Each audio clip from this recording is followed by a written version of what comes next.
Hello everyone, मेरा नाम हरमन है। हम सॉइल मैकेनिक्स के पिछले लेक्चर में टाइप्स ऑफ सॉइल डिस्कस कर रहे थे। आज हम उसी डिस्कशन को आगे कैरी फॉरवर्ड करेंगे, राइट। अब हमारा जो नेक्स्ट टाइप का सॉइल जो हम डिस्कस करने वाले हैं दैट इज लोम। अब ये लोम क्या होता है? बस सैंड, सिल्ट और क्ले, इन तीनों को इक्वल प्रोपोर्शन में जब हम मिक्स कर देते हैं, या नेचुरली अगर कोई ऐसा डिपॉजिट पाया जाए जिसमें सैंड, सिल्ट और क्ले तीनों इक्वल प्रोपोर्शन में मिक्स हो, उस सॉइल को हम लोम का नाम देते हैं, राइट। रफली इक्वल प्रोपोर्शन, अगर इक्वल ना भी हो, रफली इक्वल प्रोपोर्शन हो, उसको हम लोम कह देते हैं, राइट। अब next type of soil is boulder deposits. Boulder deposits ये क्या है? ये अगर आप कहीं माउंटेन में जब घूमने गए हों तो आपने नोटिस किया होगा कि बड़े बड़े से पत्थर पड़े होते हैं, स्पेशली जो रिवर्स वगैरह, उनके रिवर्स के किनारों पर, उनके बैंक्स पर, या वैसे ही कहीं पर आप देखते हो कि पहाड़ों में भी बहुत चीज़ कॉमन है, हिमाचल प्रदेश, उत्तराखंड वाली साइड पे, कि पहाड़ों पर ना, ये पहाड़ों के जो फुट्स हैं, राइट, उनके जो पैर हैं पहाड़ों के, जहाँ से वो शुरू होते हैं, वहाँ पर पत्थर से पड़े होते हैं, राइट। उनको हम बोल्डर कहते हैं। बोल्डर जो 300 mm से साइज का बड़ा जो एक स्टोन सा होता है, उसको हम कह देते हैं बोल्डर, ठीक है। जैसे बजरी जो आप घर बनाने के लिए इस्तेमाल करते हो, उससे तो हम ग्रेवल कहते हैं। वो 80 mm तक की होती है। उससे फिर 80 mm टू 300 mm हम आगे पढ़ेंगे, उसको कॉबल कहते हैं। और 300 mm से जो बड़े होते हैं उसको हम बोल्डर कहते हैं। तो यहाँ पे बोल्डर की बात हो रही है, ये जो पत्थर से पड़े होते हैं, ठीक है। उधर जो आप पहाड़ों में, स्पेशली रिवर्स के किनारों, तो उनको हम कहते हैं कि उनसे फिर जो उधर पे सॉइल बन जाती है उस जगह पे, उसको हम कहते हैं कि ये बोल्डर डिपॉजिट है, ठीक है। और अब अगर हम बोल्डर डिपॉजिट की बात कर ही रहे हैं तो आप देखो कि एक बोल्डर पत्थर ही है ये, इन दोनों का आपस में जब कांटेक्ट होगा तो इसको दबाना मुश्किल होगा बहुत ज़्यादा, और इसको शीयर करना। शीयर क्या होता है कि ये ऐसा, मान लो मेरी दीवार है, ऐसे मैं फोर्स लगा के इसको शीयर करने की कोशिश करूं, राइट, दिस इज शीयर। अगर आपने सोम पढ़ी हो तो तब तो आपको शीयर स्ट्रेंथ क्या होती है इसकी बहुत ज़्यादा नॉलेज होगी। हम भी शीयर स्ट्रेंथ पढ़ेंगे, पर काफ़ी आगे से जाके पढ़ेंगे। पर इससे आप यही अंदाज़ा लगा लो कि जब ये पत्थर हैं जो, ठीक है, ये आपस में फ्रिक्शन एंगल इनका बहुत ज़्यादा हो गया। फ्रिक्शन एंगल भी पढ़ेंगे, पर देसी भाषा में आपको मैं बताऊं, पत्थर ऐसे कांटेक्ट में, इनको दबाना बहुत मुश्किल है, कैसे भी इनको डिस्प्लेस करना मुश्किल है, ठीक है। तो इनकी वैसी स्ट्रेंथ ज़्यादा होगी, कौन सी भी स्ट्रेंथ देख लो, तो शीयरिंग रेजिस्टेंस, शीयर स्ट्रेंथ वो भी ज़्यादा होगी, ठीक है। क्यों? ये बोल्डर टू बोल्डर कॉन्टैक्ट जो है वो इसकी शीयर रेजिस्टेंस बहुत ज़्यादा बढ़ा देते हैं। और आगे हम पढ़ेंगे फ्रिक्शन एंगल, वो भी बहुत ज़्यादा बढ़ जाता है। उसकी वजह से जो शीयरिंग रेजिस्टेंस है वो बहुत ज़्यादा बढ़ जाती है इस सॉइल की, ठीक है। और ये पाया कहा जाता है फुट हिल्स ऑफ हिल्स, जो सब हिमालयन रीजन्स, जो हिमाचल प्रदेश और उत्तराखंड के जो माउंटेन्स वगैरह हैं, उनको हम सब हिमालयन रीजन्स में क्लासीफाई कर लेते हैं, ठीक है। तो ये found in the sub Himalayan regions of Himachal Pradesh and Uttarakhand. और जैसे मैंने आपको बताया कि बोल्डर टू बोल्डर कॉन्टैक्ट जो होता है इसमें, उसकी वजह से it results in large friction angle resulting in high shearing resistance. Shear करना बहुत मुश्किल होता है इस सॉइल को, बोल्डर टू बोल्डर कॉन्टैक्ट होने की वजह से, राइट। अब हम पढ़ते हैं अगला सॉइल। अब जो हम नेक्स्ट सॉइल देखने जा रहे हैं दैट इज मक सॉइल, राइट।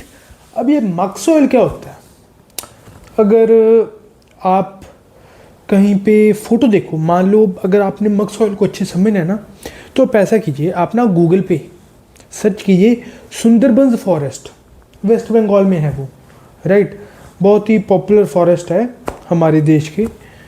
उनकी आप तस्वीरें देखेंगे ना तो आपको क्लियर होगा कि अच्छा, इसको कहते हैं मक सॉइल।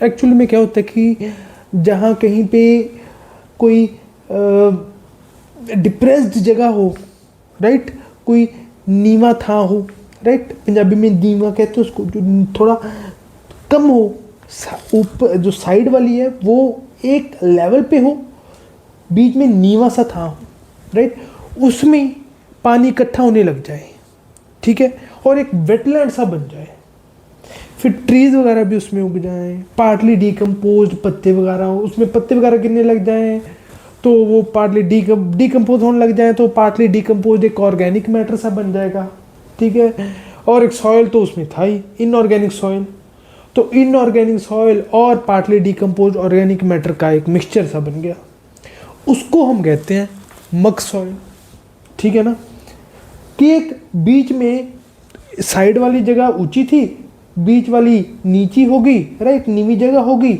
उसको पानी से वो भरी गई, ठीक है, तो वो उसको हम कह रहे हैं मग सॉइल। अच्छे से विजुअलाइज करने के लिए आप गूगल पे प्लीज जरूर सर्च कीजिएगा, क्या, सुंदरबंस फॉरेस्ट, आपको वेटलैंड्स दिखेंगे, तब आपको अच्छा आइडिया होगा कि मग सॉइल में किसकी बात कर रहा हूँ, ठीक है, उसको हम स्वॉम्प्स कहते हैं टेक्निकल लैंग्वेज में, जिसकी मैं आपको बात कर रहा हूँ। तो ये स्वॉम्प्स वगैरह में इस सॉइल को देखा जाता है, ठीक है, तो इसके अगर हम पॉइंट्स को देखें, ये क्या, इट्स मिक्सचर है, ये किसका, इनऑर्गेनिक सॉइल का, वो तो थी, ठीक है, सॉइल इनऑर्गेनिक सॉइल ही है, राइट, पर पत्ते वगैरह गिर के या कोई ऑर्गेनिक मैटर और कोई गिर के उसमें वो डिकम्पोज होने लग गया, तो इनऑर्गेनिक सॉइल और ब्लैक डिकम्पोज्ड ऑर्गेनिक मैटर, ठीक है, इसका मिक्सचर है, वो डिकम्पोज होने लग गया ऑर्गेनिक मैटर, तो ब्लैक डिकम्पोज्ड ऑर्गेनिक मैटर और इनऑर्गेनिक सॉइल का मिक्सचर, वो है मग सॉइल।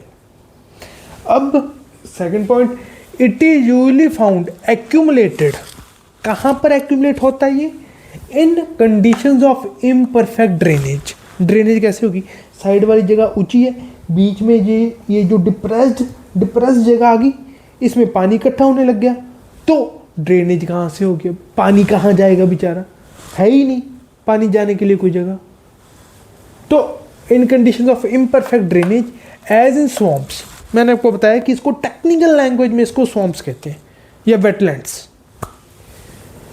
और is deposited bye overflowing reverse. Reverse के ओवरफ्लो होने से भी ऐसी सिचुएशन बन जाती है, ठीक है, कहीं कहीं पर पानी इकट्ठा हो गया और फिर इनऑर्गेनिक सॉइल और ब्लैक डिकम्पोज ऑर्गेनिक मैटर जो है वो उसका मिक्सचर बन गया, और फिर जो हमारा ये सॉइल है मग सॉइल, उधर भी ये बन जाता है, राइट। नाउ अब जो नेक्स्ट सॉइल हम करने जा रहे हैं दैट इज पीट सॉइल।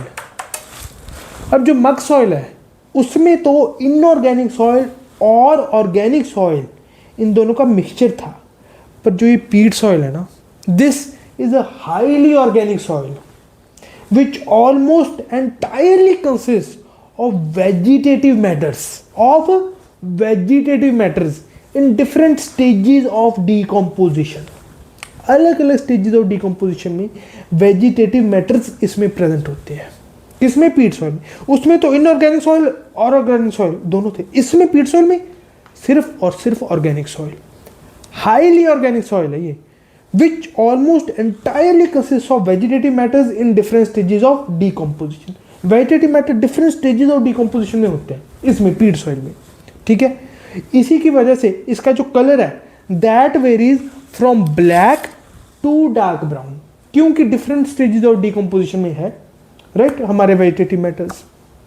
और इसको विजुअलाइज करने के लिए मैंने आपको पिछली क्लास में, जब मैंने ऑर्गेनिक सॉइल में मैंने क्लास में ऑर्गेनिक सॉइल का जिक्र किया था, तब मैंने आपको कहा था कि अगर ऑर्गेनिक सॉइल को विजुअलाइज करना हो ना तो ऐसे विजुअलाइज कर लेना कि पत्तों का बहुत बड़ा सा ढेर पड़ा है, ठीक है, अब वो आसानी से दब जाएगा, है ना, तो ऐसे ही है, इसको ऐसे विजुअलाइज करना।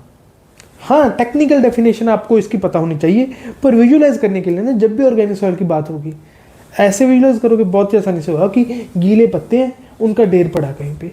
अब उसकी प्रॉपर्टीज आपको पेपर में कोई भी पूछी जाए ना, उसको ध्यान में रखते हुए आप कुछ ना कुछ टिक करोगे, सही हो जाएगा, ठीक है।